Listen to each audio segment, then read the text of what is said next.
жашаган заманда бир сараң, өзүмчүл, ичи таар адам болуптур. Мал мүлкүмө зыян келтирет, тамак ашымды ичип кетет деп элден бөлүнүп бир ээн коктуга көчүп барып жашап калат. Бир күнү алардыкына алыс жолго бараткан чоочун жолоочу келет.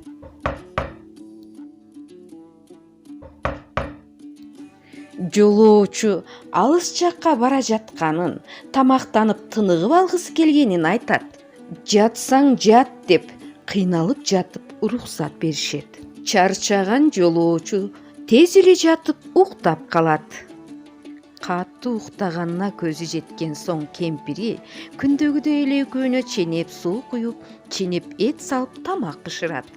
Тамак бышкан соң экөөсү этияттык менен иче баштайт. Абышка кемпир экөө тең тоет. Бирок казанда дагы эле тамак артып калат. Мындай кызыкка түшүнбөй, Абышка кемпирин жемелейт. Жолоочуга тамак берейин деп атайын көп жасаган экенсиң го. Жок, күндөгүдөй эле ченеп жасадым эле. Андан көрү сен мага көрсөтпөй кошуп койгонсуң го. Ошол малда уктап жаткан жолоочу ойгонуп кетет. Бул менин ырыскыма буйруган тамак тура.